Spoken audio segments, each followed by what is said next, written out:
Okay, welcome, Dave, to my startup podcast. A pleasure to have you on. Thanks for zooming in here on we're from Scotland, from Glasgow. Thanks for having me. Looking forward to discussing the startup journey and everything that it goes along with it. Yeah, no, I'm definitely looking forward to this one too. I always love a deep tech founder because I do have a technical background, and so I like to dive into those details and see how a deep tech company is founded, because they do seem like especially tough companies to found because they are so technically heavy. But before we go into that, do you mind just telling me a bit about your background, where you're from, what kind of what was the route that led up to you becoming a startup founder, and what makes you who you are?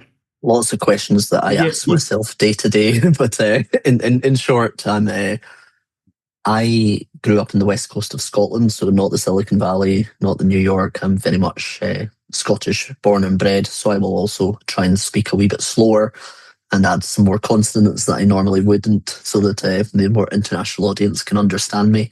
But I grew up in Glasgow or the west coast of Scotland, and I did a degree in physics. So I'm a physicist by training at degree level. But after I finished my physics degree, I went on into engineering of medical devices and got what's known as an EngD. So it's like a PhD, but Eng is engineering.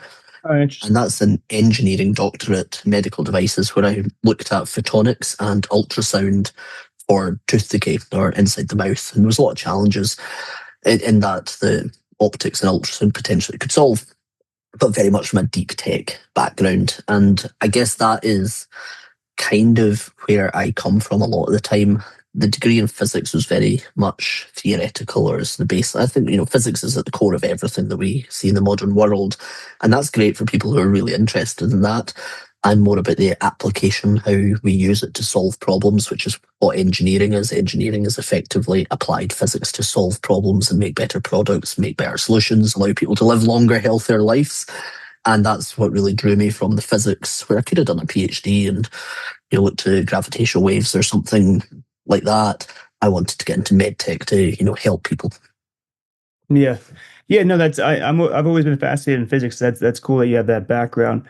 Sometimes I hear that or oftentimes that having that problem solving physics background kind of helps you isolate what are the fundamentals of what pushes on what in any kind of system. Have you found that you had that helped you start a startup and to do your research in more of the engineering side? I think so. I think perhaps with the engineering side of things, that helps you identify problems and see things that aren't working. And then Yeah, with the physics side, allows you to see the constraints of what's possible. Like if I didn't have the physics side, right. I'd probably end Yeah, up coming up with lots of solutions for things that just would not ever work. You would be dividing by zero on all your yeah, solutions you came up with, and nothing would work. I think being technical from a core physics or engineering background, especially in hardware, my startups and spin-outs have been predominantly hardware, then it allows you to have a good grounding in the technical ability of what's possible. I actually look at, and it's not so much hardware in this example, but if you think of a company like Meta, they have always had technical leadership at the C-suite. Let's say, Zuckerberg is a coder. He knows how to yeah. code, and his team, the CTO boss, they're all hardware or software geeks. And that means that anytime Meta's stock price, if you look at it, whenever it turns and starts to fall or the company looks like it's about to fail, there's always a V-shaped recovery, and they've continually grown. And I think that's a function of technical leadership for technical businesses. Or if you're a software business, you have to have software Interesting. leadership, or because you understand the fundamentals of what is possible. And when the company has issues, it means that you can overcome them from first principles. I see. Yeah, I haven't heard that before. That sounds very interesting. I see. Like it to me, it sounds plausible what you're saying. Basically, it's going. Any company might go through a dip, but if they have these problem solving capabilities where they can just look at, okay, this is what's happening, and then based on that, this is what could happen to make things perform better. They can implement those things and get that nice V shape back up to the higher stock price there. That's good. Absolutely. Yeah. And And I think, disclaimer, not investment advice, of course. of But course, and I I say that will, all the time. yeah. But yeah, very interesting.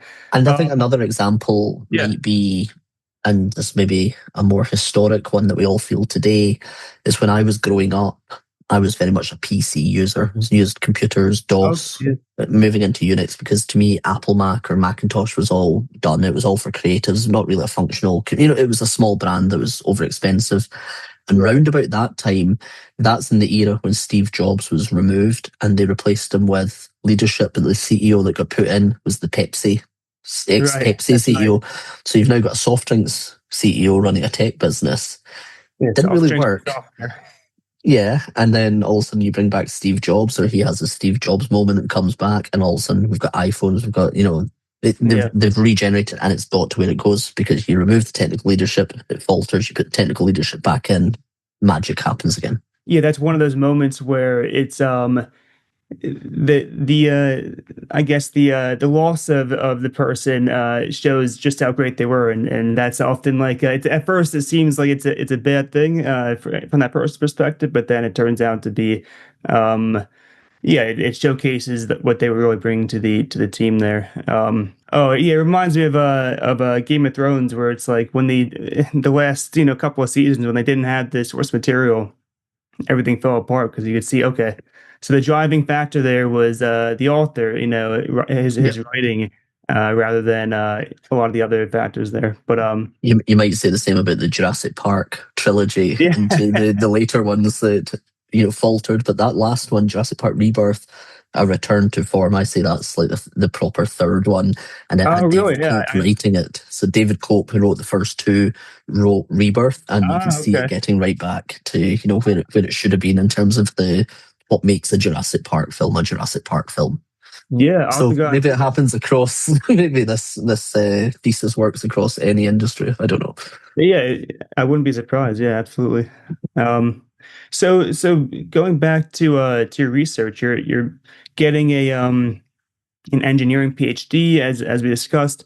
And do you take that like right out of your PhD into a startup, or do you start off in a research lab and then start your startup in that setting? There's, yeah, kind of 50-50 almost, but over a 10-year timeline.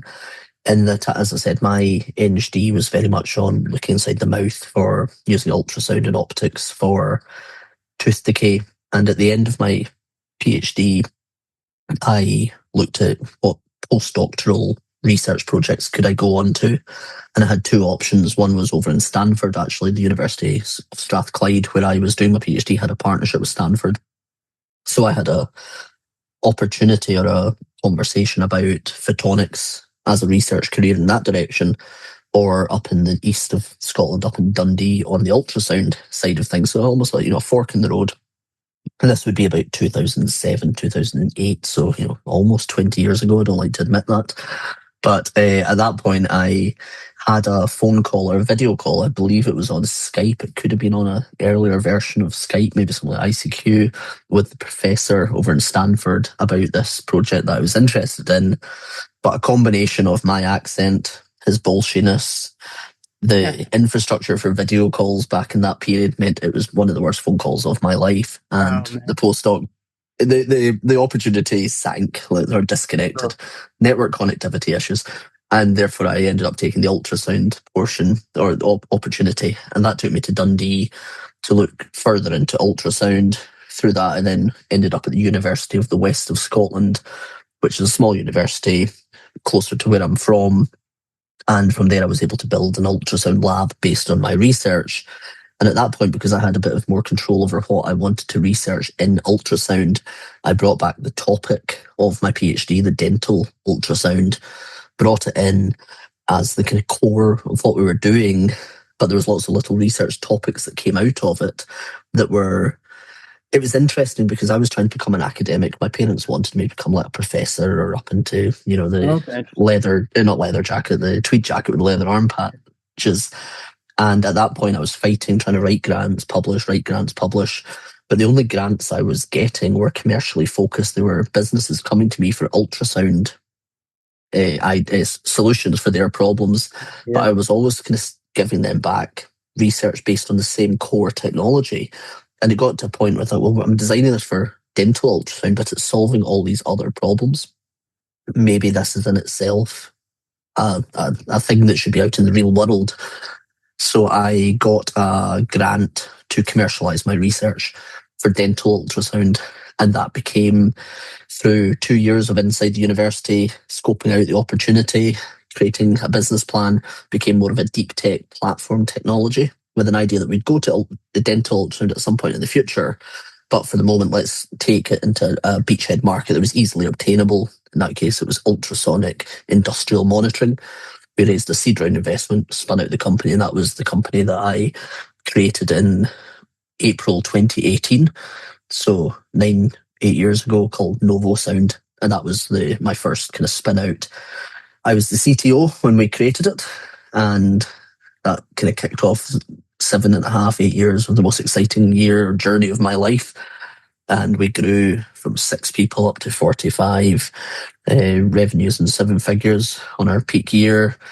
Attracted some of the biggest named customers in the world, some of the ones that you use day to day. And then we kind of pivoted towards this kind of opportunity in medtech, all about blood pressure monitoring on the wrist.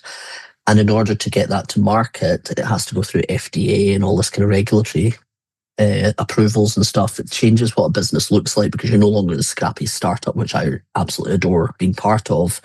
You're becoming much more formal and regulated and almost corporate, especially the size of that business with the corporate. It becomes less what I was looking for. So in September of last year, we had put new management in place to allow it to get through the FDA, become much more formal. And I, at that point, decided to step aside to allow it to grow to the next level. I felt that as a leader, I'd done what I was able to do through my own experiences. So what happens if you turn over to the next people to take it higher? Still a shareholder, so checking the post at some point, but with all those less. Exactly. So it's a phenomenal business. It's growing nicely under good leadership, and I'm excited to cheer them on from the sidelines, but then use all those learnings from all the investment rounds. We raised about $50 million in total. Let's say the customer, the business to business, B2B business model, all that information that I've got in my head that's still fresh. It's now about going back to the start with other entrepreneurs or my own business ideas and start to recycle and give back. Yeah.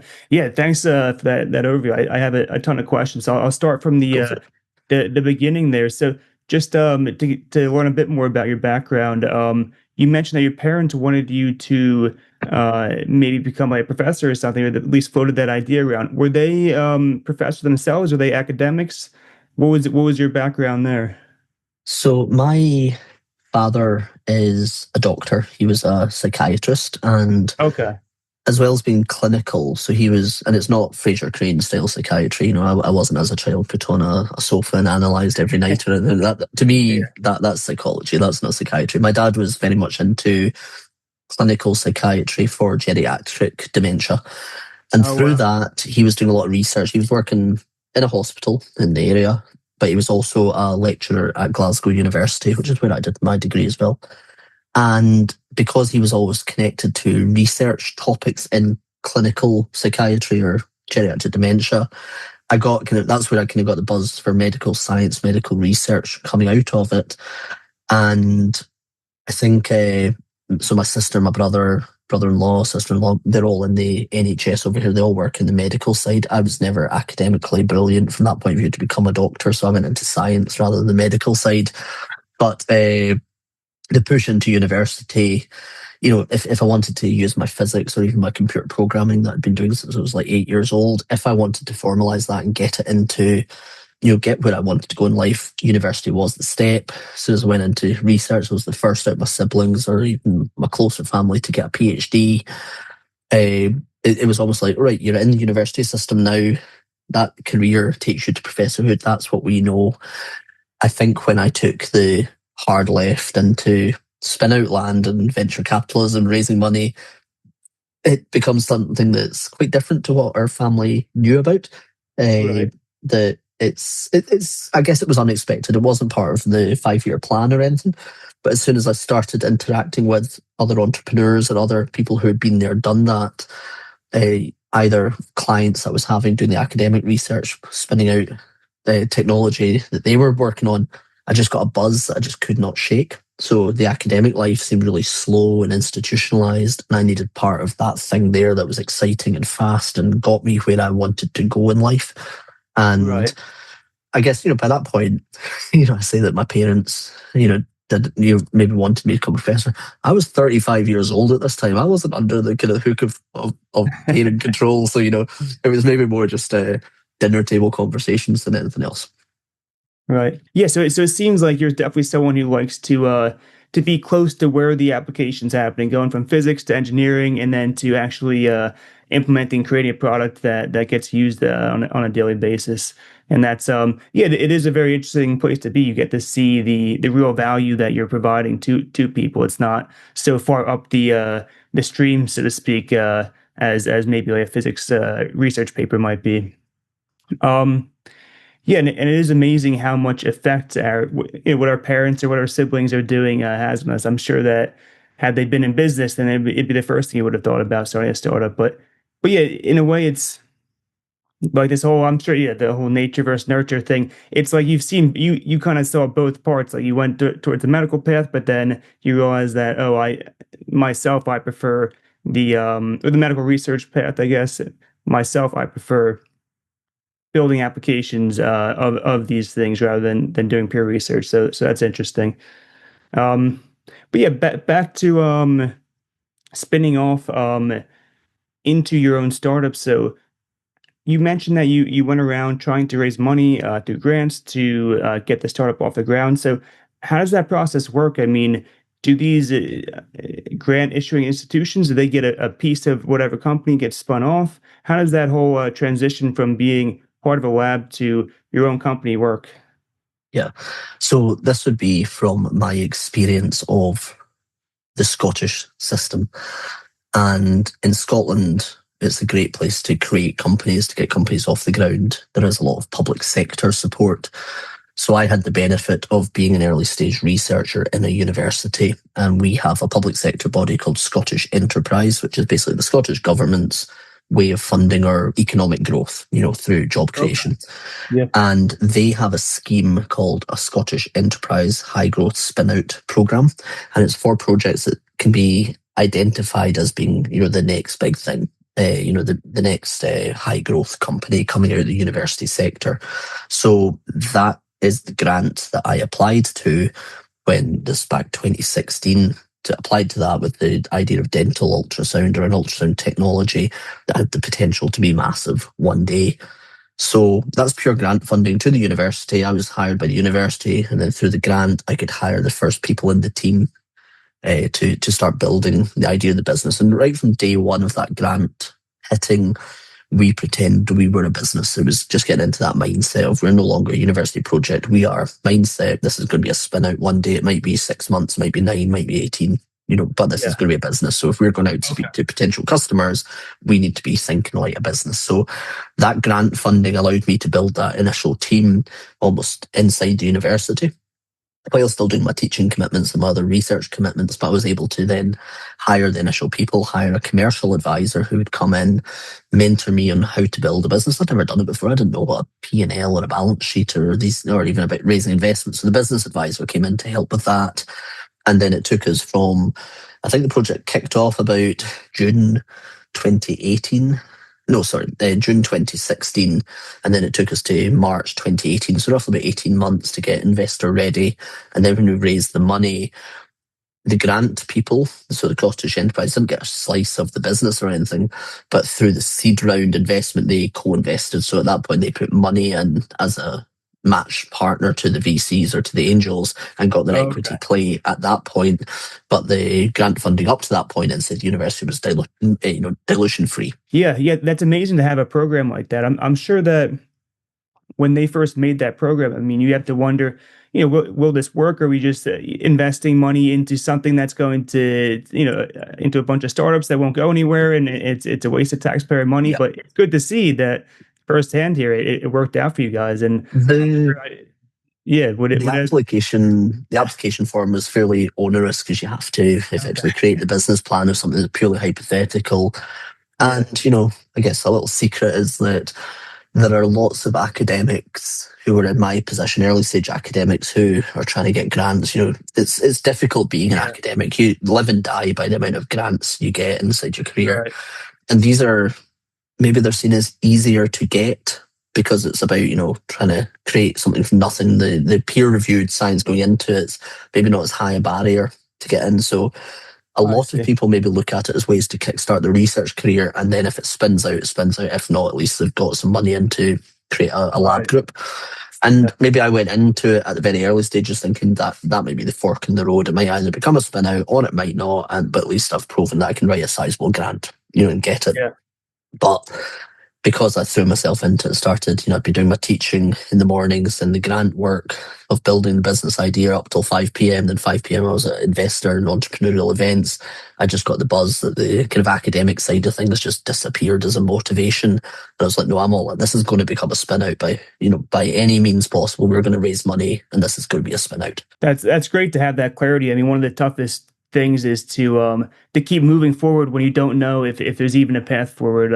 For example, applying for grants, I would imagine it's anything like that where you're just applying to like some black hole of just who knows how many people are applying to this. It's just so hard to stay motivated to even put the effort in because it's just like this could be wasted effort. But that's good that you did apply for that grant. Yeah, Um, and I think the yeah, rejection rate's high, but you just, I think yeah, academics get quite used to rejection, and especially you're right. physicists. I mean, physicists get rejected throughout their day to day, and then especially when you're a PhD student, you're getting rejected in the evenings as well. So, like, There you go. rejection follows physicists around.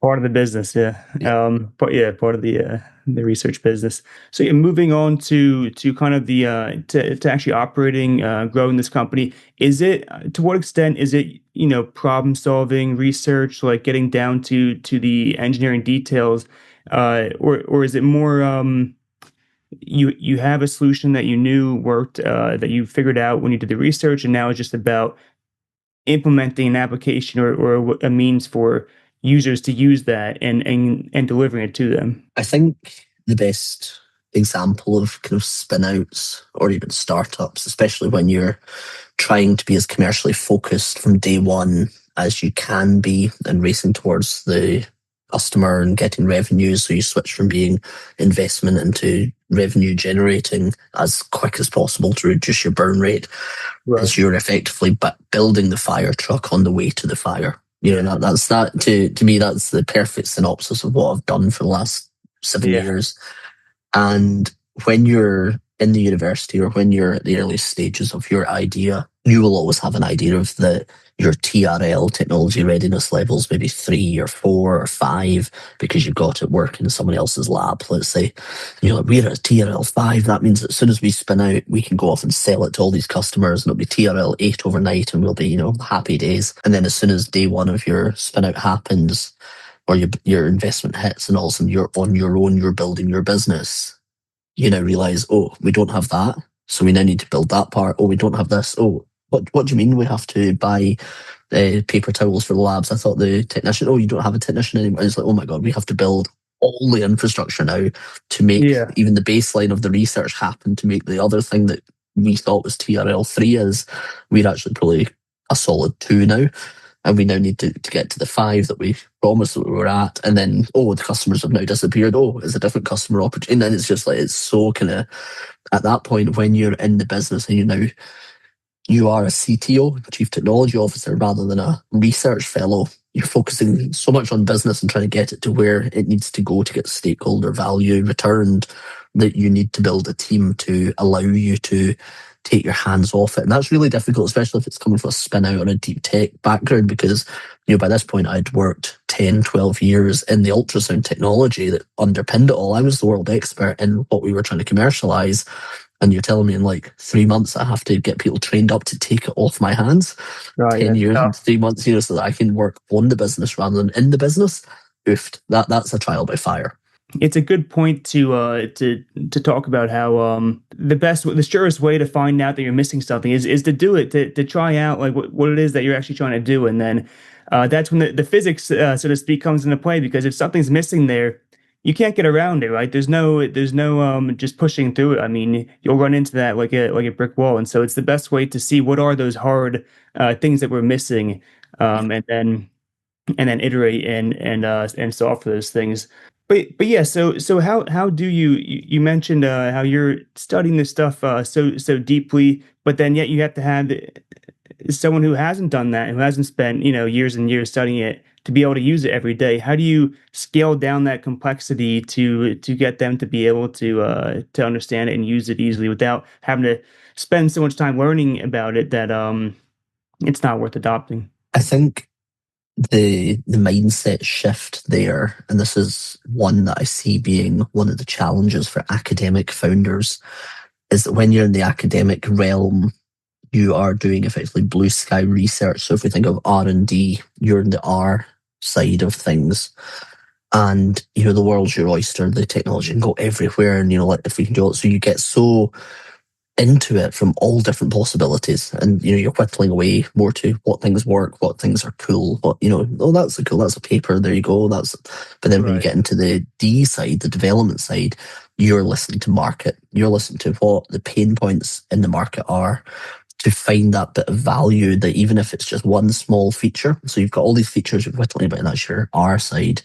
Now you're in customer commercial bit, where people are telling you about their pain points, and can your technology be a pain reliever? Can it be a gain creator? If it can do this one thing, everything happens.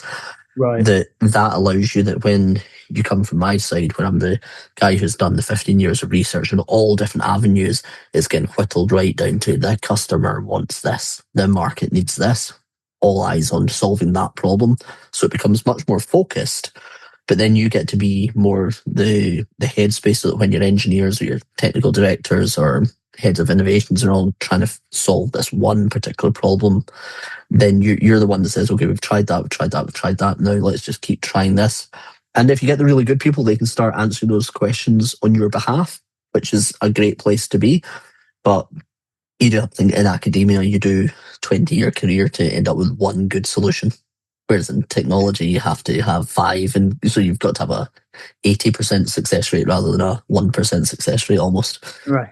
So Yeah, yeah, no, it must. That's what I wonder about with deep tech startups. It's like, yeah, like you said, starting a startup is so risky, and if the uh, the maturity phase is 10 years, I mean, how do you iterate on that and improve it? It's like you have to sort of really know, or I don't know. I think you have to improve that success rate somehow. yeah, And do you think that and this is one thing I wanted to ask about. Do you think that that metric that you guys use to see the technology readiness, what was that called again?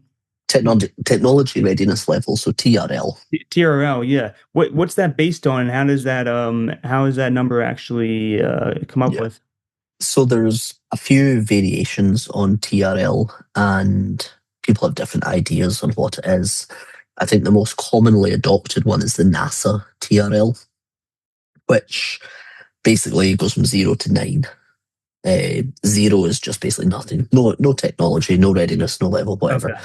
As soon as you have an idea for technology, it becomes technology level 1. That's you had the idea. 2, you've sketched it out, you've planned, you've drawn a drawing. 3, you've got it working on a breadboard, or you jerry-rigged something together and said that's it working. 4 means you've prototyped something a wee bit better, and it keeps going up. Where it really becomes commercial in the NASA way is when you get to, like, I think it's technology, I'm doing this from memory now, technology level 5 is you've got it working in your lab on a breadboard. 6, you've got it working outside your lab. 7, Okay. it's in a rocket. 8, it's in space. 9, it's in outside space. And it's like, does it work as an idea? Does it work as a Yeah. prototype, as a product once, as a product with someone else, as a product when you're Okay, not I there? see. And it's Yeah. about building it all up. How ready is this for somebody just to buy it and use it? So, and it builds it up. But and there's a great Wikipedia page on it that compares all these different scales, but the NASA one tends to be the one that people refer back to. And a lot of the time, especially with deep tech, we focus a lot on TRL, the technology readiness level. And that's all about the what it is, the what. It's a ultrasound sensor, or it's an antenna for better 5G, whatever it is, that's Yeah. the technology. But then when you get into the real world, it's more about, right, you've made one of them. and that's great. You can use it because you've got ones in existence. How do you make 10? How do you make 100? How do you make 100 million to go inside every Yeah. Apple Watch? That becomes different. So then you get into MRQ, no, sorry, MRL, which is manufacturing readiness level. Like, is it ready to make one of them? Is it ready to make 10? Is it 100? And that Yeah. becomes more an operational part. So your deep tech thing's now moving from that science and tech innovation cool bit into, can you actually make this to service your market? And that becomes that's when you start really formalizing your business. It's how do you actually make this with SOPs, so standard operating procedures inside a quality management system to actually allow you to then hand over your plans plus your processes to a third party manufacturer, so you get what you need back at the right quality level. That's when you Right. move away from this kind of deep tech founder fun part, innovation part, into Yeah. more formalized, this is a business now, this is where we're churning out units. And that's a bit where academics or spin out founders or innovators like myself get to, where we can go, this isn't really fun anymore. This is this isn't what I signed up for. So then, it's about, trying to find out what you really want to get out of this. Yeah, it's a whole different area, trying to just minimize that risk, increase consistency, get to that Six Sigma, manufacturing level. Yeah, yeah. It's a whole other space there that I'm sure, yeah, compared to research, may seem a lot more tedious. Do you mind if we talk about, like, maybe what's a specific product that you guys created, so that we can see like a concrete example of how this ultrasound's being used? Maybe like whichever one was you had the most luck with, or you felt provided the most value to and customers. Yeah, so before I left, and it's actually this time last year at Novosound, we were just installing our wide area corrosion monitoring. So it wasn't health tech, it was the early beachhead finally came to fruition. It was in a wide area corrosion monitor for pipelines in oil and gas. And, this is kind of where you search out markets, and our initial was industrial monitoring. And that was great. I was sitting a year ago from now in Korea. We'd just done our first Asian installation of this technology. And that was, all about increasing safety and efficiency of plants. And that was a real watershed moment for us. We think, great, we've boxed it up in a pelly case, got it all ready, taken it Yeah. out there, installed it, and data is now flowing back. That, to me, that was one of my proudest moments. Yeah, that And sounds like the coolest that's thing. Yeah. from lab to, it was 13 stories up on a refinery tower, Oh, in amazing. terrible, terrible weather. But I thought, that feels like the journeys kind of came all full circle. That was a good time. That was a good time. Yeah, no, that sounds incredible. Just to, yeah, start to finish, you do research, you find out some truly innovative things, something that didn't exist before, and then it's actually creating value in a, yeah, halfway Yeah. across the world. Yeah, And obviously, then when you get to that point, more questions are asked about, well, does it do this? Can it do that? Why is it not doing this? What's happening right. here? And Yeah, yeah, so yeah. That's always, well. That's good feedback for the next product, I guess. yeah, exactly. Yeah. Yeah. Is this product? It's sitting what, inside the pipe, or is it on the It outside? used to sit outside the pipe and look at Outside what's the happening pipe. at Yeah. and what the metal work, because ultrasound is all about sending sound waves inside a pipe or Uh-huh. inside an object, listening for the echoes coming back, and then from that you can see what's going on inside. So this was very much you stuck the sensors to the outside of the pipe and then listened to how the sound interacted with the pipe, so you knew if corrosion was happening. And then from Yeah. that, you could do that remotely. So the industry standard is send a team of men out there or people out there to do scans manually. If these are up 13 stories in terrible weather, there's a safety thing. So there's a industry move to remote monitoring of these assets. And that's where we sat with that technology, was to digitize these pipelines for corrosion monitoring. I see, I see. And so where was most of the research and innovation? I mean, is there like a standard sound wave that you send that anyone working on this kind of device might send through the pipe, or is that something that you guys had to see? Okay, what will actually resonate well with this type of pipe, this material that they're using? Is the innovation more on the digital side, or both? The innovation was what I used to call from sound wave to screen. And the original Okay. core spin out was over the sound wave and the sensor, how you got it to survive harsh environments, how you emitted the Okay. Yeah. sound, how you digitized. But as the business grew over the 7 years, it moved much more into the instrumentation and then into the AI machine learning to analyze the sound waves to get it to a decision. Because the real value, and this is, comes back to a lot of what I talk about to academics or people who are spinning out businesses, is at that sound wave side. when it was all the sensor and sending sound waves, digitizing, creating cool pictures. That's Yeah. the what is that's the physical sensor. But ultimately, the customer in this situation wants to know, is corrosion happening? And there's a whole Yeah. bunch of sensors they can use to get that answer. The real value is how you get the answer as quick and possible, as quick as possible to them, as simple as possible. So then the real Okay. value inflection points the machine learning over how you convert the fuzzy sound wave into something of value. That's the why Yeah. they choose you over someone else. The what is your 20 years of academic brilliance. But if you can't get that jump to why it's valuable, then you don't have a Yeah. business. So it was that real move towards the processing of the signal that basically was the inflection point. Yeah. Right. So you're using machine learning to categorize what kind of issue it What might sound be, wave? Yeah. if any, coming back, yeah, in the sound wave data.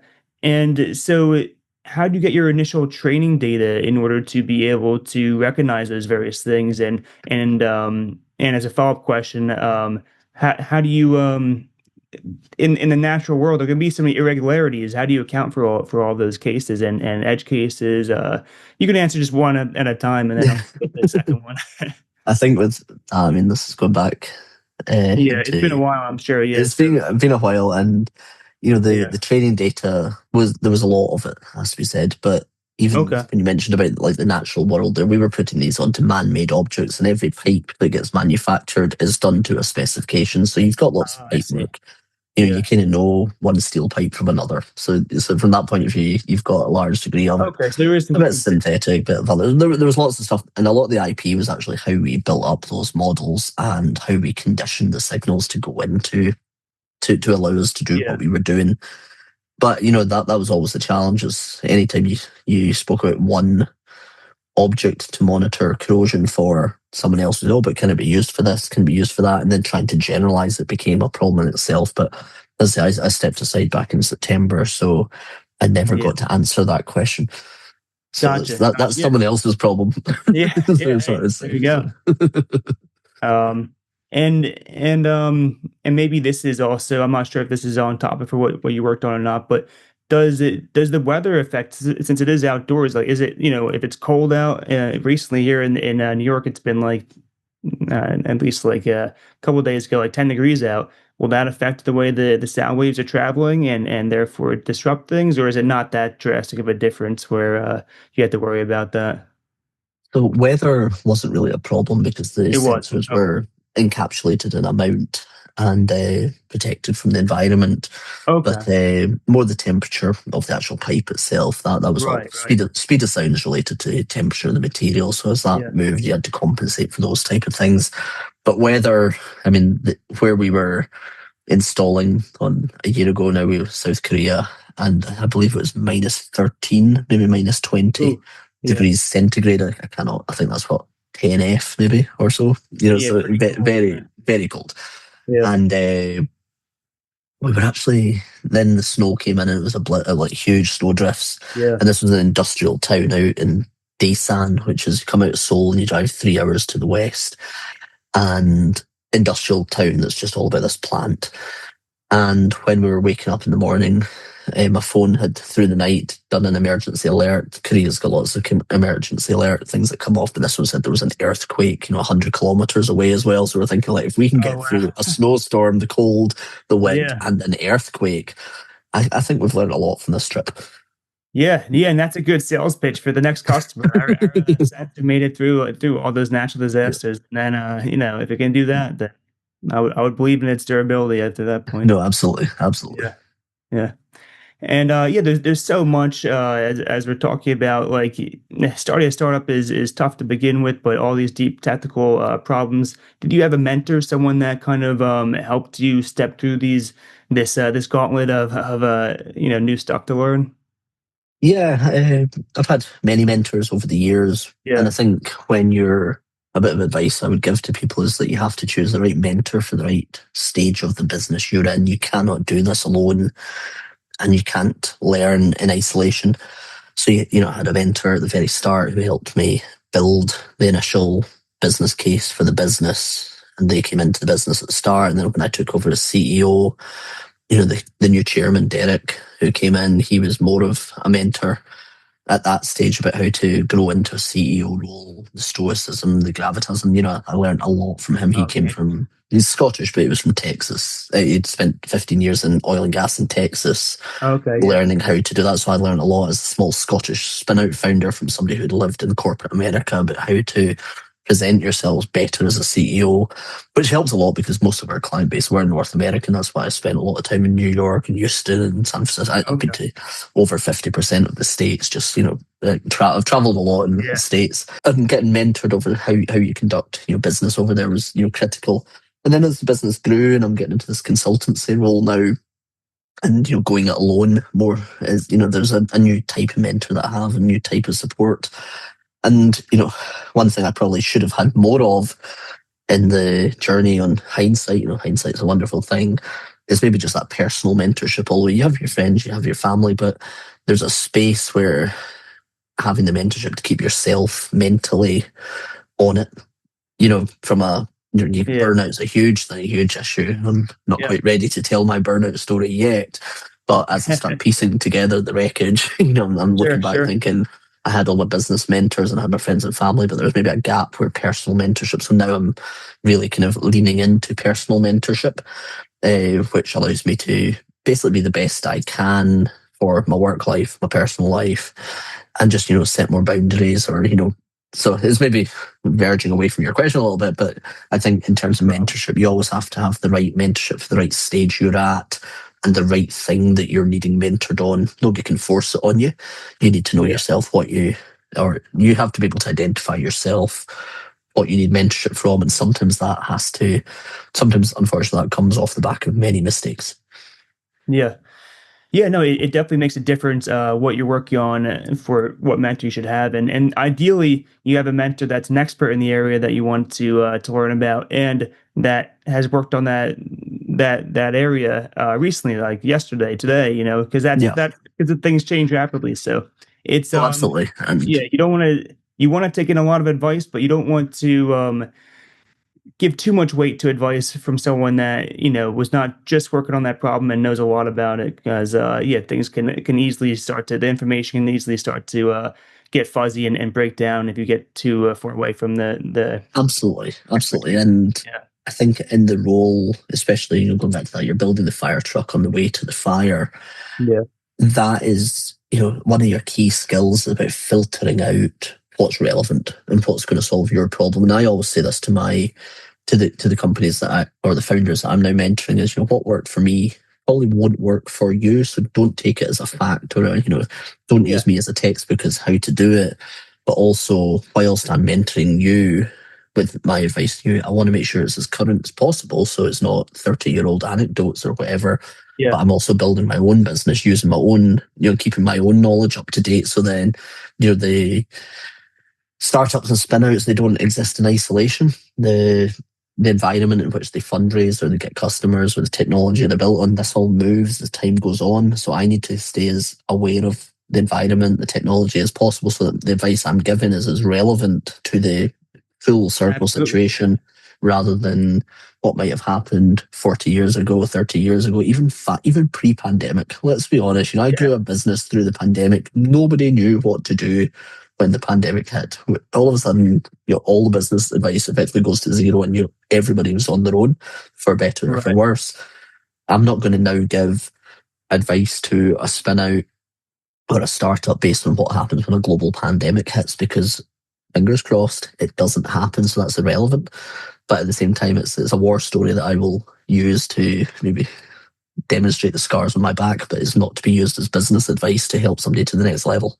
If that, it's Yeah, yeah, it's a specific case, and yeah, it's good that like you're aware that that's not going to always apply to everyone that you're giving advice to.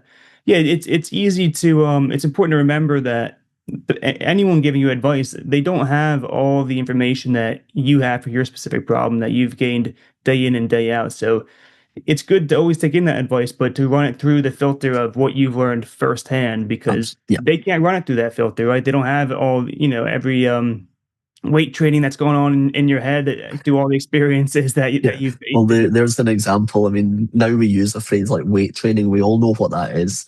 Whereas Right, 5 years ago, people go, weight training, you're powerlifting? What? It was, it's right. like, so, and I think that's kind of it, is that the language, the vocabulary of business, all the little nuances change as it goes. Yeah, And I think, especially coming from a science and academic background, you're kind of used to that because you read so many peer reviewed paper of other people's work doing all this stuff, and you have to filter out what worked for them, what didn't work for them, what they believed to work for them but didn't actually yeah, work. yeah, And you have to kind of filter all that down to solve your own problems. yeah. And then when you go into the business world, you get all the same, but it's just through business advice that you have to go through that same filtering method. Take it in, listen to it, enjoy the war stories, enjoy the anecdotes, but Right. work out what works for you, and then build your action plan based on that. Yeah, yeah, right. Empirically, try it out. See if it works for you, and then that's a much better. There is no copy and paste. You need to run it through that Yeah. filter of. Otherwise, everyone will just copy and paste, right? So Yeah, no, exactly. And it makes sense that it's not that easy.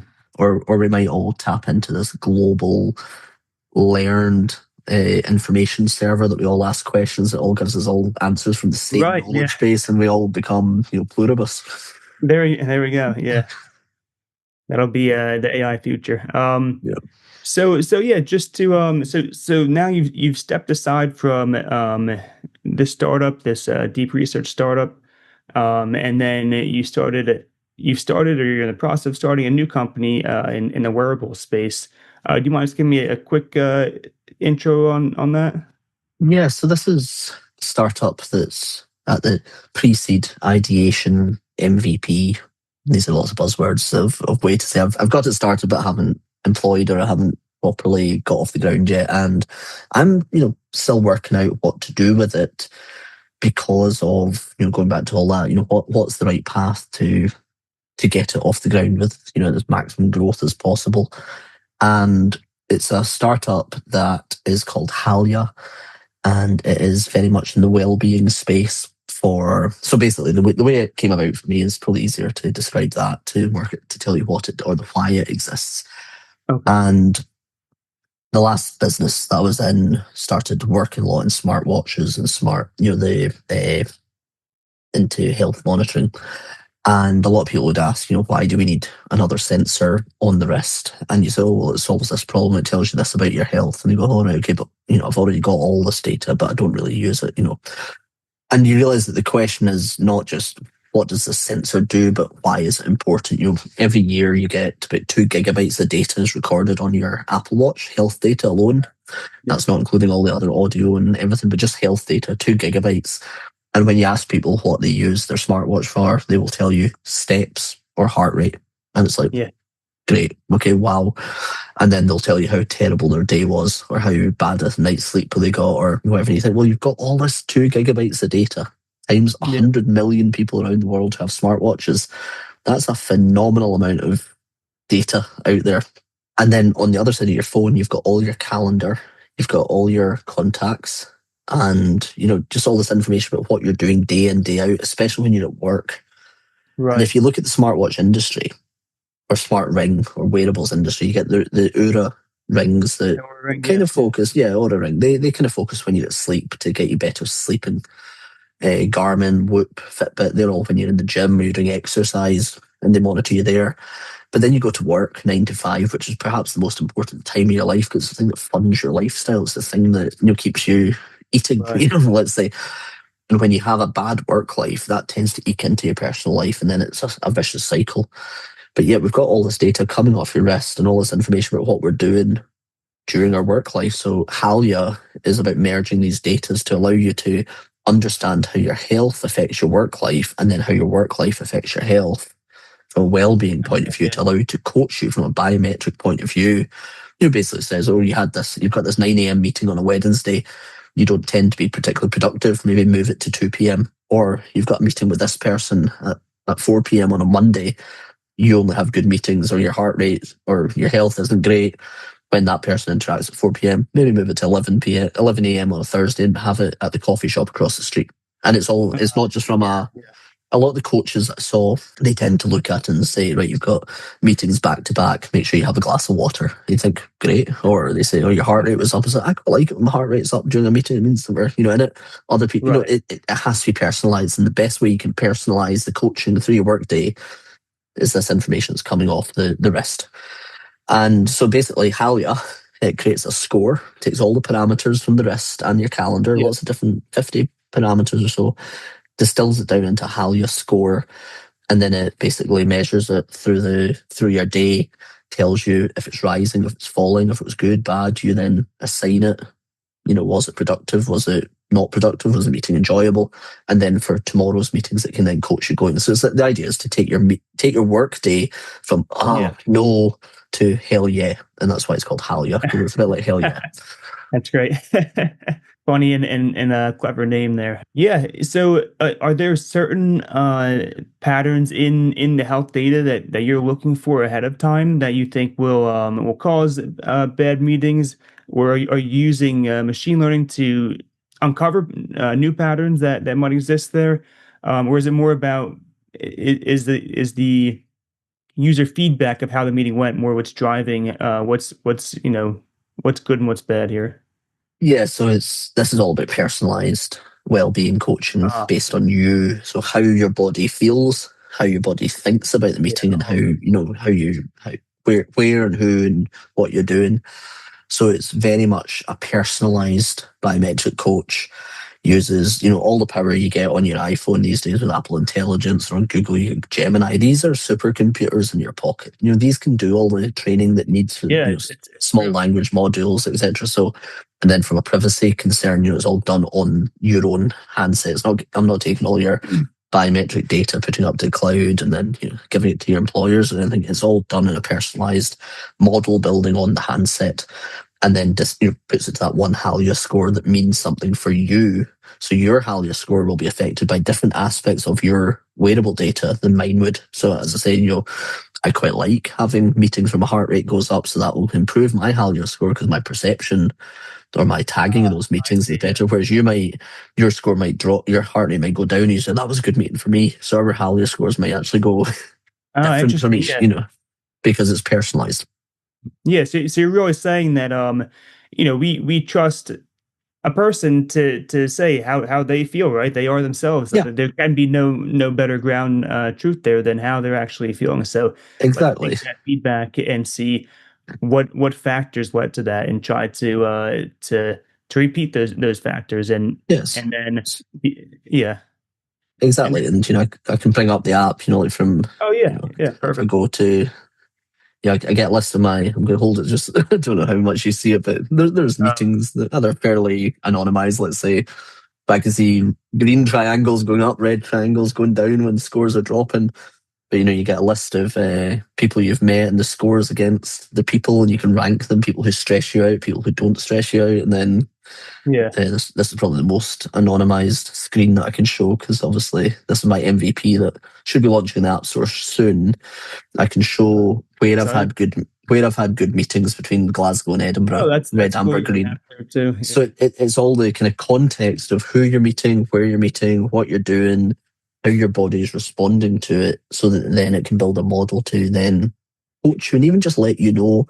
Just be aware that you're going into a meeting at 10 Exactly. a.m. You didn't sleep well. It's not going to go well because it's with this person. Or Yeah. it then might say, but the meeting after, don't worry, you've got a really good meeting above because you really get on well with this next person, or you're going to your favorite coffee shop. And it's all about that thing too. I think you're being in control of your day is almost as important as just being ready for it. If you can actually Right. think, well, I know it's going to be a crap meeting, so therefore I'm prepared for it being crap, and I can go in with that Yes. Yeah. headspace. Yeah. You're able to set those expectations so that you can brace yourself for a tough meeting, or even if okay, I've done all the right things for myself to be in a good mental state. That'll double down, because then I'll have the confidence knowing that I'll be in that good mental state. So Yeah. that's great. And And what you said, yeah. it might uncover things that are contradictory to what we think. I mean, it might start saying, well, actually, you went to the gym every morning this week, and that's made your week terrible. You actually need to Right. go to the gym the night before, because Yeah. there's so much stuff that we just don't know. And people think, oh, I have to get up and go to the gym every morning because that gets me healthy. And go, yeah, but you're exhausted at work, or your heart rate's taking ages to recover, or, whatever. Your adrenaline's pumping. So it's just, you're in a bad, so I'm excited about what it actually starts to tell us about well-being as a whole. Yeah. So, Yeah, no, and that's exactly what I was thinking about too when you started to mention that before. It's like so many times throughout my life there have been patterns that I didn't have awareness of until like yeah, years later. And then once you're aware of it, it's like you can easily you correct for it.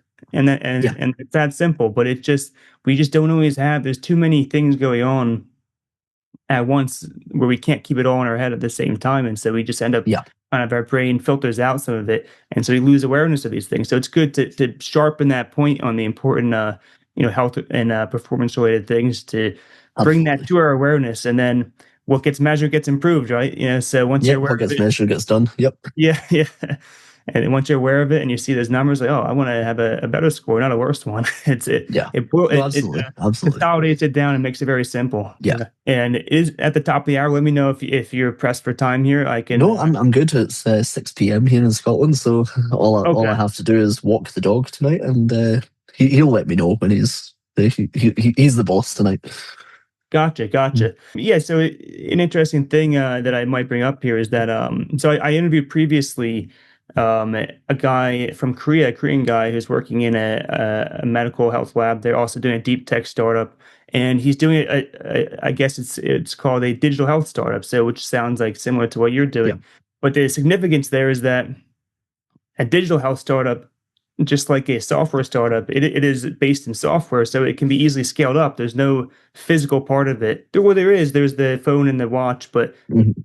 people already have those, right? And so you can readily scale this up to many people. And so investors see this, from what I've heard, as a much more investable thing compared to something with hardware because the infrastructure is already there, right? You just scale it up on the software side, which we know is much easier to do. So it's Yeah, yeah, and that's what attracted me to this. I came out the last business, and it was lots of different ideas over things I wanted to build. My life has been hardware. Just over my shoulder, there's all my yeah, 3D printers and all the stuff that I kind of tinker with.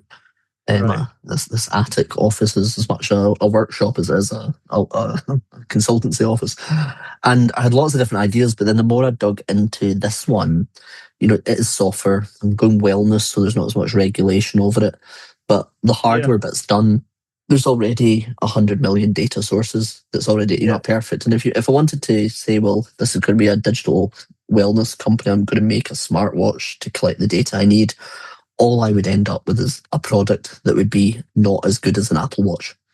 Whereas here I tap into an Apple that's a good Watch way to put data it. Yeah, source, and it's the same on my other hand, on my other wrist, I've got the neural band from Meta that controls the smart glasses.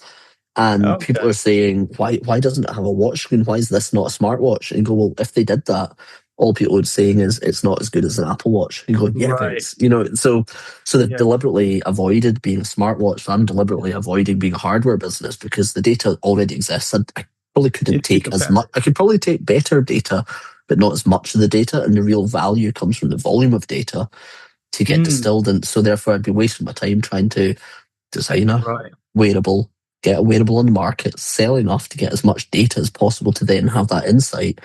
This yeah, way, the data exists, and it's now more in the IP, is in how I tune the models, how I design the models, how I distill the data. It's the data science, which is now the cool, exciting bit. And then going to your point about scalability, this thing, is going to be open for beta testing very, very shortly. And then the space between beta testing and get it on the App Store for everyone to get it, then the scalability right, is going to be so fast and night and absolutely. day over the hardware business that I'm really excited about the journey I'm about to embark on it. Yeah, no, I would imagine after going through that tough hardware process to just be able to almost click a button, so to speak, to to scale up. Obviously, it gets more complicated than that, but yeah, relatively, it's much Yeah, much easier. I'm sure it must feel like the wind's at your back compared to before. being a second time founder's been pleasuring experience at the moment, just because all the doors that I had to force open as the first time, Right. many of them are now going, oh, you've learned so many lessons on your last business. Yeah, Now, sure. that maybe your 7 year journey can be 3 years this time, because you know what you're doing. You're going, the truth of the Yeah, matter is no one knows what they're doing. No one knows what they're doing, and we're all making it up. So let's just but if you want to, right. if you want to believe that my second trip around the moon is going to be faster, then let's do it. Yeah. Yeah, absolutely. And so speaking of like building off of what you learned previously, this may be not to take things off topic a bit, but are there any watches or wearables that use any kind of sound-based sensing, or is that not really something that's proven That's still untapped. So that's okay.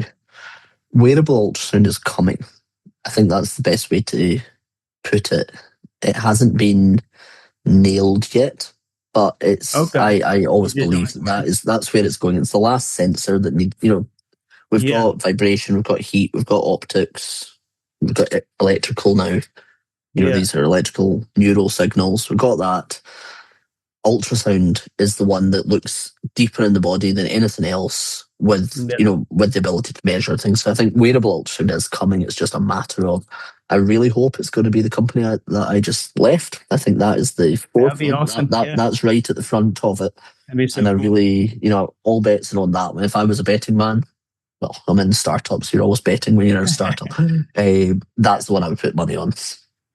Gotcha. And is it readily like could you easily see based on the size of a ultrasound device, like, oh, this could easily be placed into something small like a watch, or does a lot of engineering need to be done? That's the whole thing that company's working on. They're So, working. Okay, I won't. We yes. won't. Yeah, yeah. Gotcha. So Gotcha. Yep. Yep. that's the thing they're going to solve, and corner the market, and it's, as I say, checking the post. So thank you very much. That's great. Yeah. Perfect. Perfect. Um, yeah, and so with this, since I haven't, yeah, usually I'm talking to like first time founders or some second time founders, but I'd like to ask, what are some of the biggest challenges as a second time founder? How is that? We kind of discussed before that not all the lessons that you learned from the first time apply the second time, but are there certain things that the second time around, especially seem difficult? I think part of it is, especially for the journey I've been on, being my personal brand, let's call it, being so tied to the last business. Yeah. And even in this interview, I'm being very careful to make it aware that I'm separate. I've Yeah. stepped aside. That's Yeah. past. This is present Dave and future Dave. That's past Dave. That's present.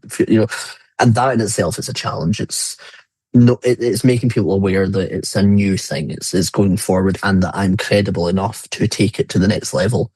So there's a nuance that needs to happen there. That there's some American founders, we know them are serial entrepreneurs, and they're on to the next thing, and on they go. I think where deep tech's concerned, you spend 25 years doing one thing, then all of a sudden you're trying to do something new. People go, wait, but are you really? How can you have enough expertise here from doing all Right. that? How are you making the jump? And I think that's a challenge that I'm trying. This Halya, it's into wearables. There's a nice journey into it without it Yeah. competing, without it having anything to do with the previous business. But then, there is baggage, that you have to, in terms of who you raise money from, how you build the business model. So I come from a B2B background. So if I'm now trying to raise money from B2C investors, they go, but does he know how to do B2C versus the Right. B2B? Yeah. So there's, Yeah. you know, there's that kind of narrative that you need to just show that, if I'm not the right person, I'm going to build the team around me to get me to, because I've got experience Yeah. building a team, and what makes a good team, what is maybe sanding the gears of a team, and then, what can make it work. So I guess, whilst you look at things, you can frame them as challenges, but they're really just the opportunities, which is probably one of the most arsey things I've ever said. But hey, there you go. Hey, yeah, it may come off that way, but what matters is if it's true or not. And I think that's probably a good way to look at things, a good Yeah. perspective. But yeah, it sounds like a problem that you would expect to hear from many cases where someone's found success in one area and then they try to move on to the next. They get pigeonholed, right, in the Yeah, in the first absolutely. area, right? And like No, an absolutely. actor And who's done all action movies, or say, let's say all comedy, then all of a sudden they want to become, the leading man in an action movie. It's going to be tough. yeah, You got to sell people on that. And, it's a very different kind of role. But yeah, like you said, if you get people around you that are experts in yeah. um, the new space, I'm sure that'll help a lot. And yeah, and the action film thing is probably quite an analogy. I mean, when I stepped aside from the last business, and last business was huge, in terms of from a Yeah. Scottish success story, and then I'm down on my own now trying to build my next one, and then Yeah. what comes next? This was back in tail end of last year, and I'm a massive Bruce Springsteen fan. He's my number Oh, one. yes. Okay, I'm from New and round about Jersey. the end of I last year, appreciate New Jersey, I love New Jersey. The great state, Bruce Springsteen. Uh, Spend a lot of time in New York as well, so it's just I'm eating Yeah. across the river every now and again. But Yeah. round about the end of last year, the film came out, "Deliver Me from Nowhere," which is about his Nebraska album when he went. So he had The Uh, River, which was his first number one record. The River. He was a millionaire success, and the record label wants to go to the next level, but he wants to put out his demo tape album, Nebraska. So it's like he's coming out this, all of a sudden he does the thing on his own, and people go, "What the hell is he doing? Like he's a rock star. Why is he doing a solo country album or a folk album? right. Lo-fi? Why is he doing this?" Yeah. And then the next album was Born in the USA, and we all know what happened with Born in the USA. Right. So I like to think not so much I'm an action hero going into Shakespeare. Uh, My last business, that was my River album. I'm currently in my uh, Nebraska period. This is my Nebraska period. yeah. Yeah. And the next thing I do is going to be my Born in the USA, but it'll be Born in Scotland. So, Yeah, yeah, no, that'll be great. I love that analogy. And yeah, I remember hearing stories about Bruce Springsteen. He was such a perfectionist about things. Do you find yourself very much, revise? I think I heard. uh, Yeah, not that I've you have followed to him a lot. be. He's Yeah, probably more of a perfectionist than I am, but I would say that the obsession is probably something that it's links passion, us, right, right, and it's more. I mean, for me, I don't really look for perfection because speed is the main thing. Get it to right. market, get it, Yeah, get it there. But if I get my head into something, it's like I'm going to do this, and it's like yeah. I remember the first guy I hired for the last business. He was my bass player in my band that I had when I was growing up. Oh, cool. And he was in the band with me, and he said, "I was in that band because I knew that when you put your mind to something, you're going to give it 110%. So when you start building a business, I was in on it because I know you're going to give 120%. So in this next thing, Yeah, I'm going, so, and it's that kind of, it's obsession, but much like Springsteen's obsession to get to where he is, and I would love to be where he is, but his obsession to get to where he is has left a lot of wreckage in the way. I wouldn't say that I'm innocent of that as well. gotcha. Yeah, yeah. No, that obsession is definitely, it's a double-edged sword. It can open a lot of doors, and also it causes you to close a lot of doors, and it can put strain on relationships, right? Being really passionate. Yeah. Yeah, and show me a entrepreneur who has grown a sizable business, spin out, startup, SaaS, whatever. Show me one that isn't obsessed about their own business, and you will Right. not find Yeah. them. You will find lots of It's a unsuccessful prerequisite. ones, Yeah. but show me a successful one who's not obsessed with their own business. It's definitely a prerequisite. Yeah. No doubt about it. Or maybe not obsessed with their business, but obsessed with the problem that they're solving. That's where the obsession has to come from, because you need to really get into it. If you're That's obsessed with the tech but you don't have the problem to solve, you might spin your wheels. The successful ones get so obsessed with, I can solve this problem and I'm going to solve it by hook or by crook. I'm going to solve this, and that's where yeah. the real magic would happen. Yeah, no, that's a good, fundamentals, physics kind of approach. Isolate it down to what is the important point there. That problem, not just because you can build a business, but that doesn't do anything by itself. It's Yeah, You need to be solving the actual problem. yeah, Absolutely. yeah. We all Yeah, need to be a little bit of Bruce Springsteen to solve that problem, and then go mega. yeah, absolutely.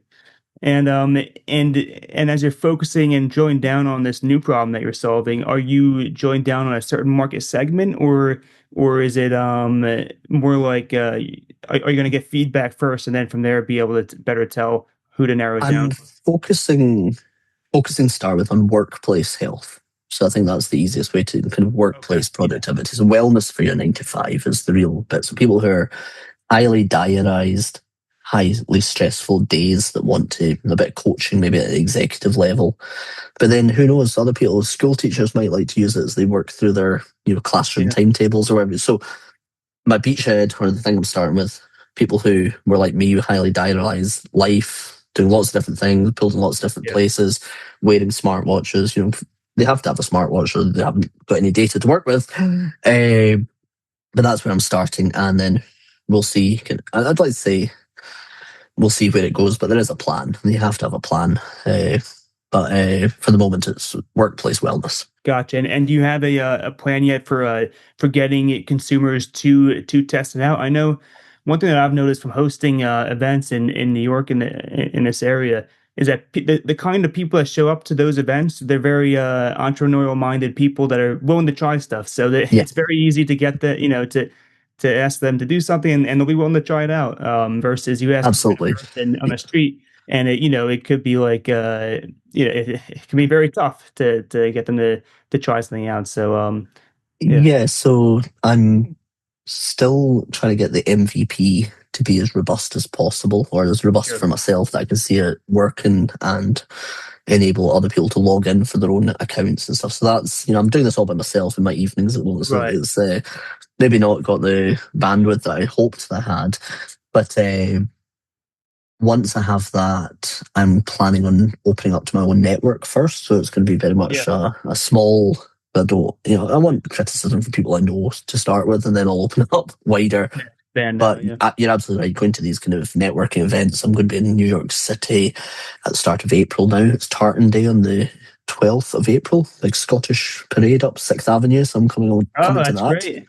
It's I'll have to do that too. not as big as the St Patrick's Day. They're much bigger, but the Tartan Day parade is I've done it the last couple of years and stuff, so I'll be Yeah. over for that. Great. What day is And that? April. I think it's Saturday the 12th of April, maybe. Okay, that will be on my birthday, so I'll Oh, go nice. in. It'll be a nice parade for Well, my exactly. birthday. You can see the parade and then join us in one of the Scottish bars and have a night Yeah, of it. sure, sure. Uh, Um, and yeah, but I'll be over for that, and then going to like events with spin out or with founders. Those are your early adopters. Those are the people who you scratch their back, they'll scratch yours. You test their stuff. right, exactly. Yeah, So they're it's in the same boat as you, and so they want to pay it forward exactly. and they hope for the same in return. Yeah. Yeah, Um, exactly. and yeah, since you have so much startup experience, what are some of the most or the most or some of the most valuable insights that you could give to someone that it might save them years of their life starting something, so they don't fall into one of these pitfalls that ends them down a bad path, and then it turns out they have to double back, and the past Yeah. couple of years of work we're sort of wasted it. Anything like that, Yeah. if it's not that drastic off the top of your head, then I whatever you think think of, yeah, it's it is really trust your gut. yeah, I've looked back over things that I reflect on and think my initial feeling ended up being right, and that's not because I'm absolutely brilliant and I was but it's more, especially when it's your tech or it's your obsessive yeah, idea or your obsession that you're going after, and you've spent 24 hours a day thinking about this thing. Your gut yeah, gets to a point where you should really trust it. But that right, said, all those 24 hours that you spent should be spent listening to what's going on, listening and observing what's going around you, so that your gut's at least informed to be yes, yeah, to be your best friend. So yeah, whilst it's trust your gut doesn't behave the way it does in isolation. Everything you do 24 hours a day, but listening to your mentors, getting coaching, reading up yeah, as much as you can, immersing yourself in that problem, becoming properly obsessed, so that when something does come out of left field or a decision has to be made, trust your gut. right, And then if what you're then trying to get through has obstacles, or there's discussions or people to be convinced, go in armed with as much information. They say knowledge is power, so arm yourself. Is that kind of, right, but then some people say knowledge is power, arm yourself, but then what's that anecdote? They say knowledge is knowing tomatoes are fruit, wisdom's putting it in a fruit salad.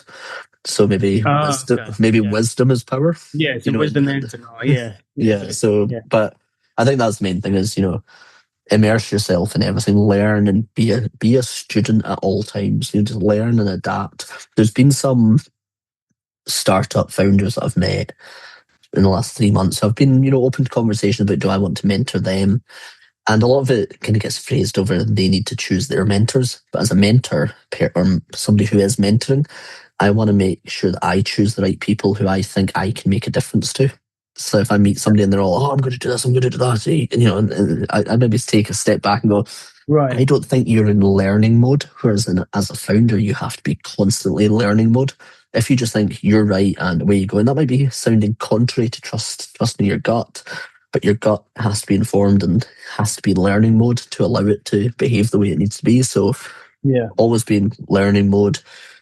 Learn how to communicate, learn how to tone down your emotions so that your resilience is a function of, stoicism rather than emotion. So, it's be passionate without being emotional, and that's resilience to me. And then just, learn, be obsessive, and trust your gut. So I think that's, in a nutshell, that's what I would put forth. Yeah.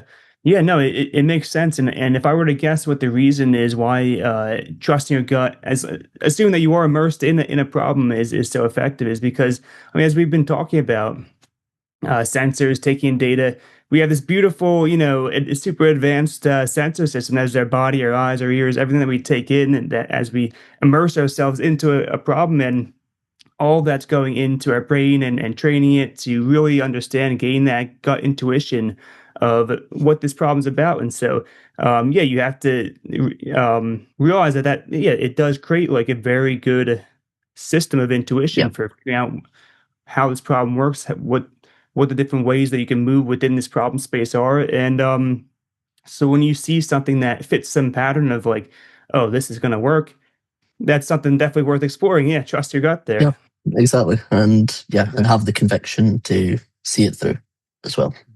Absolutely. Yeah. Well, it's been a pleasure, really diving into your two startups here, Dave, and I look forward to hearing how things play out with your second startup. If you need someone to try anything out, I'm happy to do it. Will do. And thanks for all the advice. I always love hearing when I mentioned about deep tech startups and deep technical problems. So it's a pleasure to hear your story and your problem solving there. Well, thanks for giving me this ability to this. I think this might be the first podcast I've done since I left the last business, so it's been quite fun to talk through some of the things that I've. So yeah, thank you for giving me this opportunity, and let's see where it goes. Yeah, absolutely. Yeah, that's what I hope, is that it leaves people with a record of their own story, so that you have that to come back to, and it's 10, 20 years from now it'll still be here. So it's nice. It's nice to have So, that. Yeah. so Well, no, 100 years from now. yeah, 10,000 years. It's nice to have a record of that. Just to have it written down or recorded. Absolutely. Well, thank you very much. Yeah. Thank you so much, Dave.